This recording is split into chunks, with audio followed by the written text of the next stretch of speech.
ಮಂಗಳವಾರ ಹಾಗಾದ್ರೆ ಸಾರಿಗೆ ಬಸ್ಸುಗಳು ರೋಡಿಗೆ ಇಳಿಯೋದಿಲ್ವಾ?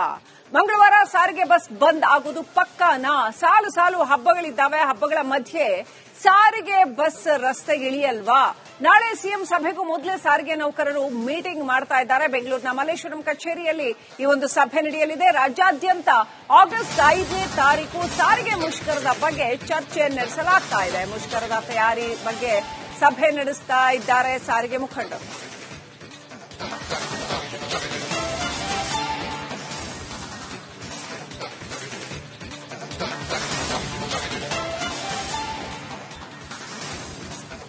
ರಾಜ್ಯಾದ್ಯಂತ 5ನೇ ತಾರೀಕು ಸಾರಿಗೆ ಮುಷ್ಕರ ಮಾಡ್ತೀವಿ, ಒಂದು ವೇಳೆ ನಮ್ಮ ಬೇಡಿಕೆಗಳನ್ನು ಈಡೇರಿಸದೇ ಇದ್ದರೆ ಅಂತ ಸಾರಿಗೆ ಕಾರ್ಮಿಕರು ಹೇಳ್ತಾ ಇದ್ದಾರೆ. ಅವರ ಮುಖಂಡರುಗಳು ಹೇಳ್ತಾ ಇದ್ದಾರೆ. ನಾಳೆ ಮುಖ್ಯಮಂತ್ರಿಗಳ ಜೊತೆ ಅವರ ಸಭೆ ಇದೆ. ಒಂದು ವೇಳೆ ಮುಖ್ಯಮಂತ್ರಿಗಳು ಅವರ ಎಲ್ಲಾ ಬೇಡಿಕೆಗಳಿಗೆ ಒಪ್ಕೊಂಡು ಬಿಟ್ರೆ, ಸಂಧಾನ ಸಾಧ್ಯವಾದರೆ ಮುಷ್ಕರವನ್ನ ವಾಪಸ್ ತಗೊಳ್ಳಬಹುದು. ಇಲ್ಲ ಅಂತಂದ್ರೆ ಮುಷ್ಕರ ಗ್ಯಾರಂಟಿ ಅಂತ ಹೇಳಲಾಗ್ತಾ ಇದೆ. ಸರ್ಕಾರ ಎಸ್ಮಾ ಜಾರಿ ಮಾಡೋದಕ್ಕೆ ಎಲ್ಲ ತಯಾರಿ ಮಾಡಿಕೊಳ್ಳುತ್ತಾ ಇದೆ ಅಂತ ಹೇಳಲಾಗ್ತಾ ಇದೆ. ಆದ್ರೆ ಅಷ್ಟು ಸುಲಭ ಇಲ್ಲ ಎಸ್ಮಾ ಜಾರಿ ಮಾಡುವಂಥದ್ದು ಕೂಡ. ಹಾಗಾಗಿ ಕಾರ್ಮಿಕರ ಮನವೊಲಿಸುವ ಅನಿವಾರ್ಯತೆಯಲ್ಲಿ ಸರ್ಕಾರ ಸಿಕ್ಕಾಕೊಂಡಿದ್ಯಾ ಅನ್ನುವಂತಹ ಪ್ರಶ್ನೆ. ಸಿದ್ದರಾಮಯ್ಯ ಈ ಒಂದು ಜಟಿಲವಾದ ಒಗಟನ್ನ ಹೇಗೆ ಸಾಲ್ವ್ ಮಾಡ್ತಾರೆ ಅನ್ನೋದನ್ನ ಕೂಡ ಕಾದು ನೋಡಬೇಕಾಗಿದೆ. ಒಟ್ಟಾರೆ ಸಾರಿಗೆ ಸಿಬ್ಬಂದಿ ಈ ಬಾರಿ ಬಹಳ ಸ್ಟ್ರಿಕ್ಟ್ ಆಗಿ ತಮ್ಮ ಬೇಡಿಕೆಗಳನ್ನು ಮಂಡಿಸ್ತಾ ಇದ್ದಾರೆ. 4 ನಿಗಮಗಳ ಸಾರಿಗೆ ಸಿಬ್ಬಂದಿ ಆಗಸ್ಟ್ 5ನೇ ತಾರೀಕು ಮುಷ್ಕರ ಶುರು ಮಾಡ್ತೀವಿ, ಅನಿರ್ದಿಷ್ಟಾವಧಿ ಮುಷ್ಕರ ಶುರು ಮಾಡ್ತೀವಿ ಅಂತ ಹೊರಟಿದ್ದಾರೆ. ಇದರಿಂದ ಜನಜೀವನದ ಮೇಲೆ ಸಿಕ್ಕಾಪಟ್ಟೆ ಪರಿಣಾಮ ಉಂಟಾಗುತ್ತೆ. ಎಸ್ಮಾ ಜಾರಿ ಮಾಡಿದರೂ ಕೂಡ 1.25 ಲಕ್ಷ ಜನ ಇದ್ದಾರೆ. ಅವ್ರನ್ನ ಸಿಬ್ಬಂದಿನ ಹೆಂಗ್ ಮಾಡ್ತೀರಾ, ಕೆಲಸನ ತೆಗೆದಾಕಕ್ಕಾಗತ್ತಾ? ಪ್ರಾಕ್ಟಿಕಲಿ ಎಸ್ಮಾ ಜಾರಿ ಮಾಡಕ್ ಆಗಲ್ಲ ಅನ್ನೋದು ತಜ್ಞರ ಮಾತು. ಏನಾಗತ್ತೆ ಹಾಗಾದ್ರೆ? ಈ ವಿಚಾರವನ್ನ ಸಿದ್ದರಾಮಯ್ಯ ಯಾವ ರೀತಿ ಸಾಲ್ವ್ ಮಾಡ್ತಾರೆ ಕಾದು ನೋಡಬೇಕಾಗಿದೆ. ನಾಳೆ ಸಾರಿಗೆ ಸಿಬ್ಬಂದಿ ಜೊತೆ ಸಿದ್ದರಾಮಯ್ಯ ಅವರ ಮೀಟಿಂಗ್ ಇದೆ. ನಮ್ಮ ಪ್ರತಿನಿಧಿ ಮುತ್ತಪ್ಪ ಲಮಾಣಿ ಲೈವ್ ಕನೆಕ್ಟ್ ಆಗಿದ್ದಾರೆ. ಮುತ್ತಪ್ಪ ಲಮಾಣಿ, ನಾಳೆ ಏನಾಗಬಹುದು? ಸರ್ಕಾರ ಏನಾದ್ರೂ ಒಪ್ಕೊಳ್ಳುತ್ತಾ? ಇವರ ಎಲ್ಲಾ ಬೇಡಿಕೆಗಳಿಗೆ ಒಪ್ಕೊಳ್ಳುತ್ತಾ? ಯಾವೆಲ್ಲ ಪ್ರಮುಖ ಬೇಡಿಕೆಗಳಿದ್ದಾವೆ? ಸರ್ಕಾರಕ್ಕೆ ಸವಾಲು ಅಂತನಿಸಬಹುದಾದ ಬೇಡಿಕೆಗಳು ಯಾವ್ದಾದ್ರೂ ಇದೆಯಾ? ಒಪ್ಕೊಳ್ಳದೆ ಇದ್ದಲ್ಲಿ ಒಂದು ವೇಳೆ ಮುಷ್ಕರ ನಿಗದಿ ಆಗೋದು ಗ್ಯಾರಂಟಿನಾ, ಅನಿರ್ದಿಷ್ಟಾವಧಿ ಆಗೋದು ಗ್ಯಾರಂಟಿನಾ?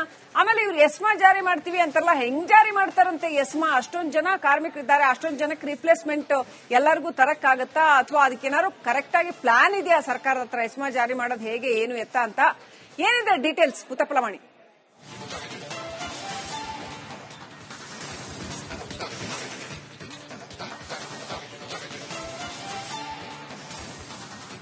ಶ್ರೀಲಕ್ಷ್ಮಿ, ಈಗ ಸಾರಿಗೆ ನೌಕರರು ಸರ್ಕಾರ ಮುಂದೆ ತಮ್ಮ ಒಂದು ಹಕ್ಕೊತ್ತಾಯನ್ನ ಇಡುವಂತಹ ಕೆಲಸ ಕೂಡ ಮಾಡುವ ಜೊತೆಗೆ ಸಾಕಷ್ಟು ಬೇಡಿಕೆಗಳನ್ನ ಈಡೇರಿಸಲೇಬೇಕು ಅಂತ ಹೇಳಿ ಸರ್ಕಾರಕ್ಕೆ ಒಂದು ಮನವಿ ಮಾಡುವಂತಹ ಕೆಲಸವನ್ನು ಹಿಂದಿನ ಕೂಡ ಮಾಡ್ಕೊಂಡು ಬರ್ತಿದ್ದಾರೆ. ಆದ್ರೆ ಸರ್ಕಾರಗಳು ಅವರ ಬೇಡಿಕೆಯನ್ನ ಈಡೇರಿಕೆ ಮಾಡದಿರುವಂತಹ ಕಾರಣಕ್ಕಾಗಿ ಇದೀಗ ಮುಷ್ಕರಕ್ಕೆ ಮುಂದಾಗಿರೋದು ಕೂಡ ನಮಗೆಲ್ಲರೂ ಗೊತ್ತಿರುವಂತಹ ವಿಚಾರ. ಈ ಮುಷ್ಕರಕ್ಕೆ ಸಂಬಂಧಪಟ್ಟಂತೆ ನಾಳೆ ಮುಖ್ಯಮಂತ್ರಿಗಳು ಒಂದು ಸಭೆಯನ್ನು ಕೂಡ ಕರೆದಿದ್ದಾರೆ. ಸಾರಿಗೆ ನೌಕರರ ಮುಖಂಡರ ಜೊತೆಗೆ ಈ ಒಂದು ಸಭೆಯನ್ನು ಕರೆಯುವಂತಹ ಕೆಲಸವನ್ನ ಮುಖ್ಯಮಂತ್ರಿಗಳು ಮಾಡಿದ್ದಾರೆ. ಆದ್ರೆ ಮುಖ್ಯಮಂತ್ರಿಗಳು ಸಾರಿಗೆ ನೌಕರರ ಏನು ಒತ್ತಾಯಗಳಿದ್ದಾವೆ ಅಥವಾ ಅವರ ಬೇಡಿಕೆಗಳೇನಿದ್ದಾವೆ ಆ ಬೇಡಿಕೆಗಳನ್ನ ಏಕಾಏಕಿ ಈಡೇರಿಸುವುದು ಸಾಕಷ್ಟು ಅನುಮಾನವಾಗಿರುತ್ತೆ. ಯಾಕಂದ್ರೆ ಕೋಟ್ಯಾಂತರ ರೂಪಾಯಿ ಹಿಂಬಾಕಿ ಕೂಡ ಬರಬೇಕಾಗಿರುವಂತಹ ಜೊತೆಗೆ ಪಿಎಫ್ ಆಗಿರಬಹುದು, ಜೊತೆ ಇನ್ಕ್ರಿಮೆಂಟ್ ವಿಚಾರಗಳಾಗಿರ್ಬೋದು, ಈ ಎಲ್ಲಾ ವಿಚಾರನ ಸರ್ಕಾರ ಏಕಾಏಕಿ ಒಪ್ಪಿಗೆ ಕೊಡೋದು ಸಾಕಷ್ಟು ಅನುಮಾನವಾಗಿದೆ. ಸರ್ಕಾರ ಈ ಒಂದು ಎಲ್ಲಾ ಬೇಡಿಕೆಗಳನ್ನ ಏನು ಒಪ್ಪಿಗೆ ಕೊಡದೆ ಹೋದ್ರೆ ಈ ಒಂದು ಸಾರಿಗೆ ನೌಕರರ ಮುಖಂಡರು ಕೂಡ ತಮ್ಮ ಒಂದು ಬೇಡಿಕೆಯನ್ನ ಈಡೇರಿಸುವ ಕೂಡ ಏನು ಪ್ರತಿಭಟನೆ ಮಾಡ್ತೀವಿ ಅಂತ ಹೇಳಿದ್ರು ಅದನ್ನು ಕೂಡ ಹಿಂಪಡೆಯೋದು ಕೂಡ ಅನುಮಾನವಾಗಿರುವಂತದ್ದು. ಹೀಗಾಗಿ ನಾಳೆ ತ್ರಿಶಂಕು ವಿಚಾರದಲ್ಲಿ ಈ ಒಂದು ಸಭೆ ನಡೆಯುತ್ತೆ. ಸಭೆ ಸಕ್ಸಸ್ ಆಗುತ್ತಾ ವಿಫಲವಾಗುತ್ತಾ ಅನ್ನೋದು ಕೂಡ ಸಾಕಷ್ಟು ಕುತೂಹಲ ಕೂಡ ಕೇಳಿಸಿದೆ. ಈಗಾಗಲೇ ಸಾರಿಗೆ ನೌಕರರ ಮುಖಂಡರು ಕೂಡ ಈಗ ಕ್ಲೋಸ್ ಡೋರ್ ಮೀಟಿಂಗ್ ಅನ್ನು ಕೂಡ ಶುರು ಮಾಡಿಕೊಂಡಿದ್ದಾರೆ. ಮಲ್ಲೇಶ್ವರಂದಲ್ಲಿರುವಂತಹ ಒಂದು ಕಚೇರಿಯಲ್ಲಿ ಏನು ಜಂಟಿ ಕ್ರಿಯಾ ಸಮಿತಿಯ ಅಧ್ಯಕ್ಷರಾಗಿರಬಹುದು, ಸದಸ್ಯರು ಎಲ್ಲರೂ ಕೂಡ ಸಭೆಯನ್ನ ಮಾಡ್ತಿದ್ದಾರೆ. ನಾಳೆ ಮುಖ್ಯಮಂತ್ರಿಗಳ ಸಭೆಯಲ್ಲಿ ಯಾವೆಲ್ಲ ವಿಚಾರಗಳನ್ನು ನಾವು ಪಟ್ಟು ಹಿಡಿಬೇಕು, ಜೊತೆಗೆ ಮುಖ್ಯಮಂತ್ರಿಗಳು ಮನವೊಲಿಸಕ್ಕೆ ಪ್ರಯತ್ನ ಪಟ್ಟಂತಹ ಸಂದರ್ಭದಲ್ಲಿ ಯಾವ ರೀತಿಯಾಗಿ ಅದಕ್ಕೆ ಕೌಂಟರ್ ಕೊಡಬೇಕು ಅನ್ನೋದ್ರ ಬಗ್ಗೆ ಈಗಾಗಲೇ ಕ್ಲೋಸ್ ಡೋರ್ ಮೀಟಿಂಗ್ ಅನ್ನು ಕೂಡ ಶುರು ಮಾಡಿಕೊಂಡಿದ್ದಾರೆ. ಬಹುತೇಕ ಈ 5ನೇ ತಾರೀಕು ನಡೆಯುವಂತಹ ಏನು ಈ ಮುಷ್ಕರ ಇದೆ ಅದು ಬಹುತೇಕ ನಡೆಯುವಂತಹ ಸಾಧ್ಯತೆ ಹೆಚ್ಚಾಗಿರುವಂತಹ. ಯಾಕಂದ್ರೆ ಸರ್ಕಾರ ಎಸ್ಮಾ ಜಾರಿ ಮಾಡೋದಕ್ಕೆ ಸರ್ಕಾರದ ಬಳಿ ಅಧಿಕಾರ ಇರುತ್ತೆ. ಯಾಕಂದ್ರೆ ಸಾರ್ವಜನಿಕರ ಹಿತಾಸಕ್ತಿಯಾಗಿ ಜೊತೆಗೆ ಸಾರ್ವಜನಿಕ ತೊಂದರೆ ಆಗದಂತೆ ಮುಷ್ಕರ ಮಾಡೋದಕ್ಕೆ ಹೋದಂತಹ ಸಂದರ್ಭದಲ್ಲಿ ಸರ್ಕಾರ ಒಂದು ಸರ್ಕಾರಿ ನೌಕರರ ಮೇಲೆ ಎಸ್ಮಾ ಜಾರಿ ಮಾಡೋದಕ್ಕೆ ಅವಕಾಶ ಇರುತ್ತೆ. ಆ ಒಂದು ಎಸ್ಮಾನ ಈಗಾಗಲೇ ಜಾರಿ ಮಾಡುವಂತಹ ಕಾರಣಕ್ಕಾಗಿ ಆ ಎಸ್ಮಾನ ಧಿಕ್ಕರಿಸಿ ಈಗಾಗಲೇ ಮುಖಂಡರು ಕೂಡ ಈಗ ಮುಷ್ಕರಕ್ಕೆ ಕರೆ ಕೊಟ್ಟಿರುವಂತಹ ಕಾರಣಕ್ಕಾಗಿ ಮತ್ತೊಂದು ಕಡೆ ರಾಹುಲ್ ಗಾಂಧಿ ಅವರ ಅವತ್ತು ಪ್ರತಿಭಟನೆ ಕೂಡ ಇದೆ. ಪ್ರತಿಭಟನೆ ಇರುವಂತಹ ಕಾರಣಕ್ಕಾಗಿ ಫ್ರೀಡಂ ಪಾರ್ಕ್ ಅಲ್ಲಿ ಈ ಸಾರಿಗೆ ನೌಕರರು ಮುಷ್ಕರ ಮಾಡೋದಕ್ಕೆ ಅವಕಾಶ ಇರೋದಿಲ್ಲ. ಹೀಗಾಗಿ ಪ್ರೊಟೆಸ್ಟ್ ಫ್ರಮ್ ಹೋಮ್ ಮಾಡಬೇಕು ಅಂತ ಹೇಳಿ ಈಗ ಸಾರಿಗೆ ನೌಕರರು ತೀರ್ಮಾನ ಮಾಡಿಕೊಂಡಿದ್ದಾರೆ. ಆದ್ರೆ ಇದೆಲ್ಲವೂ ಕೂಡ ಮಂಗಳವಾರ ಹಾಗಾದ್ರೆ ಸಾರಿಗೆ ಬಸ್ಸುಗಳು ರೋಡಿಗೆ ಇಳಿಯೋದಿಲ್ವಾ? ಮಂಗಳವಾರ ಸಾರಿಗೆ ಬಸ್ ಬಂದ್ ಆಗೋದು ಪಕ್ಕಾನಾ? ಸಾಲು ಸಾಲು ಹಬ್ಬಗಳಿದ್ದಾವೆ. ಹಬ್ಬಗಳ ಮಧ್ಯೆ ಸಾರಿಗೆ ಬಸ್ ರಸ್ತೆಗೆ ಇಳಿಯಲ್ವಾ? ನಾಳೆ ಸಿಎಂ ಸಭೆಗೂ ಮೊದಲೇ ಸಾರಿಗೆ ನೌಕರರು ಮೀಟಿಂಗ್ ಮಾಡ್ತಾ ಇದ್ದಾರೆ. ಬೆಂಗಳೂರಿನ ಮಲ್ಲೇಶ್ವರಂ ಕಚೇರಿಯಲ್ಲಿ ಈ ಒಂದು ಸಭೆ ನಡೆಯಲಿದೆ. ರಾಜ್ಯಾದ್ಯಂತ ಆಗಸ್ಟ್ 5ನೇ ತಾರೀಕು ಸಾರಿಗೆ ಮುಷ್ಕರದ ಬಗ್ಗೆ ಚರ್ಚೆ ನಡೆಸಲಾಗ್ತಾ ಇದೆ. ಮುಷ್ಕರದ ತಯಾರಿ ಬಗ್ಗೆ ಸಭೆ ನಡೆಸ್ತಾ ಇದ್ದಾರೆ ಸಾರಿಗೆ ಮುಖಂಡರು.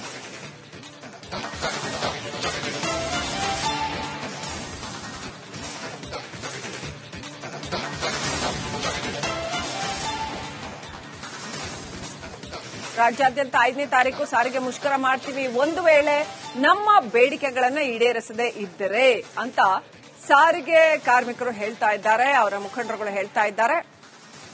ನಾಳೆ ಮುಖ್ಯಮಂತ್ರಿಗಳ ಜೊತೆ ಅವರ ಸಭೆ ಇದೆ. ಒಂದು ವೇಳೆ ಮುಖ್ಯಮಂತ್ರಿಗಳು ಅವರ ಎಲ್ಲಾ ಬೇಡಿಕೆಗಳಿಗೆ ಒಪ್ಕೊಂಡು ಬಿಟ್ರೆ, ಸಂಧಾನ ಸಾಧ್ಯವಾದರೆ ಮುಷ್ಕರವನ್ನ ವಾಪಸ್ ತಗೊಳ್ಳಬಹುದು. ಇಲ್ಲ ಅಂತಂದ್ರೆ ಮುಷ್ಕರ ಗ್ಯಾರಂಟಿ ಅಂತ ಹೇಳಲಾಗ್ತಾ ಇದೆ. ಸರ್ಕಾರ ಎಸ್ಮಾ ಜಾರಿ ಮಾಡೋದಕ್ಕೆ ಎಲ್ಲ ತಯಾರಿ ಮಾಡಿಕೊಳ್ಳುತ್ತಾ ಇದೆ ಅಂತ ಹೇಳಲಾಗ್ತಾ ಇದೆ. ಆದ್ರೆ ಅಷ್ಟು ಸುಲಭ ಇಲ್ಲ ಎಸ್ಮಾ ಜಾರಿ ಮಾಡುವಂಥದ್ದು ಕೂಡ. ಹಾಗಾಗಿ ಕಾರ್ಮಿಕರ ಮನವೊಲಿಸುವ ಅನಿವಾರ್ಯತೆಯಲ್ಲಿ ಸರ್ಕಾರ ಸಿಕ್ಕಾಕೊಂಡಿದ್ಯಾ ಅನ್ನುವಂಥ ಪ್ರಶ್ನೆ. ಸಿದ್ದರಾಮಯ್ಯ ಈ ಒಂದು ಜಟಿಲವಾದ ಒಗಟನ್ನ ಹೇಗೆ ಸಾಲ್ವ್ ಮಾಡ್ತಾರೆ ಅನ್ನೋದನ್ನ ಕೂಡ ಕಾದು ನೋಡಬೇಕಾಗಿದೆ. ಒಟ್ಟಾರೆ ಸಾರಿಗೆ ಸಿಬ್ಬಂದಿ ಈ ಬಾರಿ ಬಹಳ ಸ್ಟ್ರಿಕ್ಟ್ ಆಗಿ ತಮ್ಮ ಬೇಡಿಕೆಗಳನ್ನು ಮಂಡಿಸ್ತಾ ಇದ್ದಾರೆ.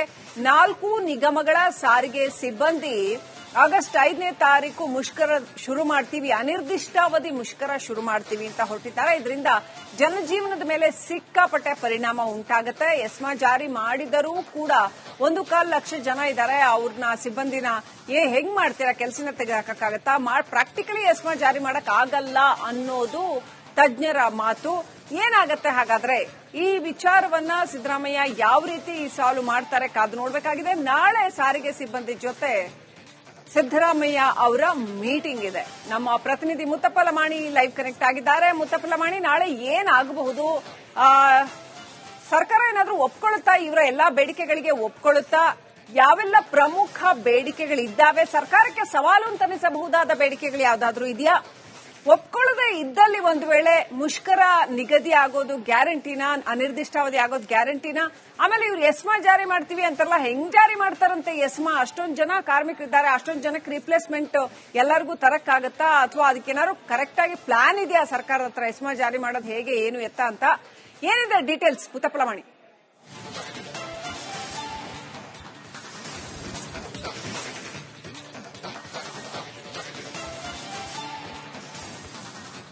ಶ್ರೀಲಕ್ಷ್ಮಿ, ಈಗ ಸಾರಿಗೆ ನೌಕರರು ಸರ್ಕಾರ ಮುಂದೆ ತಮ್ಮ ಒಂದು ಹಕ್ಕೊತ್ತಾಯನ್ನ ಇಡುವಂತಹ ಕೆಲಸ ಕೂಡ ಮಾಡುವುದ್ರ ಜೊತೆಗೆ ಸಾಕಷ್ಟು ಬೇಡಿಕೆಗಳನ್ನ ಈಡೇರಿಸಲೇಬೇಕು ಅಂತ ಹೇಳಿ ಸರ್ಕಾರಕ್ಕೆ ಒಂದು ಮನವಿ ಮಾಡುವಂತಹ ಕೆಲಸವನ್ನು ಹಿಂದಿನ ಕೂಡ ಮಾಡ್ಕೊಂಡು ಬರ್ತಿದ್ದಾರೆ. ಆದ್ರೆ ಸರ್ಕಾರಗಳು ಅವರ ಬೇಡಿಕೆಯನ್ನ ಈಡೇರಿಕೆ ಮಾಡದಿರುವಂತಹ ಕಾರಣಕ್ಕಾಗಿ ಇದೀಗ ಮುಷ್ಕರಕ್ಕೆ ಮುಂದಾಗಿರೋದು ಕೂಡ ನಮಗೆಲ್ಲರೂ ಗೊತ್ತಿರುವಂತಹ ವಿಚಾರ.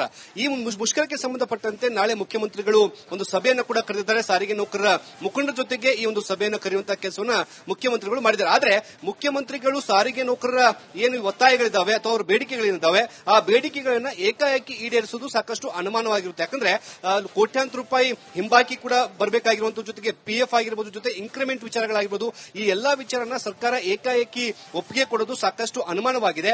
ಸರ್ಕಾರ ಈ ಒಂದು ಎಲ್ಲಾ ಬೇಡಿಕೆಗಳನ್ನ ಏನು ಒಪ್ಪಿಗೆ ಕೊಡದೆ ಹೋದ್ರೆ ಈ ಒಂದು ಸಾರಿಗೆ ನೌಕರರ ಮುಖಂಡರು ಕೂಡ ತಮ್ಮ ಒಂದು ಬೇಡಿಕೆಯನ್ನ ಈಡೇರಿಸುವ ಕೂಡ ಏನು ಪ್ರತಿಭಟನೆ ಮಾಡ್ತೀವಿ ಅಂತ ಹೇಳಿದ್ರು ಅದನ್ನು ಕೂಡ ಹಿಂಪಡೆಯೋದು ಕೂಡ ಅನುಮಾನವಾಗಿರುವಂತದ್ದು. ಹೀಗಾಗಿ ನಾಳೆ ತ್ರಿಶಂಕು ವಿಚಾರದಲ್ಲಿ ಈ ಒಂದು ಸಭೆ ನಡೆಯುತ್ತೆ. ಸಭೆ ಸಕ್ಸಸ್ ಆಗುತ್ತಾ ವಿಫಲವಾಗುತ್ತಾ ಅನ್ನೋದು ಕೂಡ ಸಾಕಷ್ಟು ಕುತೂಹಲ ಕೂಡ ಕೇಳಿಸಿದೆ. ಈಗಾಗಲೇ ಸಾರಿಗೆ ನೌಕರರ ಮುಖಂಡರು ಕೂಡ ಈಗ ಕ್ಲೋಸ್ ಡೋರ್ ಮೀಟಿಂಗ್ ಅನ್ನು ಕೂಡ ಶುರು ಮಾಡಿಕೊಂಡಿದ್ದಾರೆ. ಮಲ್ಲೇಶ್ವರದಲ್ಲಿರುವಂತಹ ಒಂದು ಕಚೇರಿಯಲ್ಲಿ ಜಂಟಿ ಕ್ರಿಯಾ ಸಮಿತಿಯ ಅಧ್ಯಕ್ಷರಾಗಿರಬಹುದು, ಸದಸ್ಯರು ಎಲ್ಲರೂ ಕೂಡ ಸಭೆಯನ್ನ ಮಾಡ್ತಿದ್ದಾರೆ. ನಾಳೆ ಮುಖ್ಯಮಂತ್ರಿಗಳ ಸಭೆಯಲ್ಲಿ ಯಾವೆಲ್ಲ ವಿಚಾರಗಳನ್ನು ನಾವು ಪಟ್ಟು ಹಿಡಿಬೇಕು, ಜೊತೆಗೆ ಮುಖ್ಯಮಂತ್ರಿಗಳು ಮನವೊಲಿಸಕ್ಕೆ ಪ್ರಯತ್ನ ಪಟ್ಟಂತಹ ಸಂದರ್ಭದಲ್ಲಿ ಯಾವ ರೀತಿಯಾಗಿ ಅದಕ್ಕೆ ಕೌಂಟರ್ ಕೊಡಬೇಕು ಅನ್ನೋದ್ರ ಬಗ್ಗೆ ಈಗಾಗಲೇ ಕ್ಲೋಸ್ ಡೋರ್ ಮೀಟಿಂಗ್ ಅನ್ನು ಕೂಡ ಶುರು ಮಾಡಿಕೊಂಡಿದ್ದಾರೆ. ಬಹುತೇಕ ಈ 5ನೇ ತಾರೀಕು ನಡೆಯುವಂತಹ ಏನು ಈ ಮುಷ್ಕರ ಇದೆ ಅದು ಬಹುತೇಕ ನಡೆಯುವಂತಹ ಸಾಧ್ಯತೆ ಹೆಚ್ಚಾಗಿರುವಂತಹ. ಯಾಕಂದ್ರೆ ಸರ್ಕಾರ ಎಸ್ಮಾ ಜಾರಿ ಮಾಡೋದಕ್ಕೆ ಸರ್ಕಾರದ ಬಳಿ ಅಧಿಕಾರ ಇರುತ್ತೆ. ಯಾಕಂದ್ರೆ ಸಾರ್ವಜನಿಕರ ಹಿತಾಸಕ್ತಿಯಾಗಿ ಜೊತೆಗೆ ಸಾರ್ವಜನಿಕರಿಗೆ ತೊಂದರೆ ಆಗದಂತೆ ಮುಷ್ಕರ ಮಾಡೋದಕ್ಕೆ ಹೋದಂತಹ ಸಂದರ್ಭದಲ್ಲಿ ಸರ್ಕಾರ ಒಂದು ಸರ್ಕಾರಿ ನೌಕರರ ಮೇಲೆ ಎಸ್ಮಾ ಜಾರಿ ಮಾಡೋದಕ್ಕೆ ಅವಕಾಶ ಇರುತ್ತೆ. ಆ ಒಂದು ಎಸ್ಮಾನ ಈಗಾಗಲೇ ಜಾರಿ ಮಾಡುವಂತಹ ಕಾರಣಕ್ಕಾಗಿ ಆ ಎಸ್ಮಾನ ಧಿಕ್ಕರಿಸಿ ಈಗಾಗಲೇ ಮುಖಂಡರು ಕೂಡ ಈಗ ಮುಷ್ಕರಕ್ಕೆ ಕರೆ ಕೊಟ್ಟಿರುವಂತಹ ಕಾರಣಕ್ಕಾಗಿ ಮತ್ತೊಂದು ಕಡೆ ರಾಹುಲ್ ಗಾಂಧಿ ಅವರ ಅವತ್ತು ಪ್ರತಿಭಟನೆ ಕೂಡ ಇದೆ. ಪ್ರತಿಭಟನೆ ಇರುವಂತಹ ಕಾರಣಕ್ಕಾಗಿ ಫ್ರೀಡಂ ಪಾರ್ಕ್ ಅಲ್ಲಿ ಈ ಸಾರಿಗೆ ನೌಕರರು ಮುಷ್ಕರ ಮಾಡೋದಕ್ಕೆ ಅವಕಾಶ ಇರೋದಿಲ್ಲ. ಹೀಗಾಗಿ ಪ್ರೊಟೆಸ್ಟ್ ಫ್ರಮ್ ಹೋಮ್ ಮಾಡಬೇಕು ಅಂತ ಹೇಳಿ ಈಗ ಸಾರಿಗೆ ನೌಕರರು ತೀರ್ಮಾನ ಮಾಡ್ಕೊಂಡಿದ್ದಾರೆ. ಆದ್ರೆ ಇದೆಲ್ಲವೂ ಕೂಡ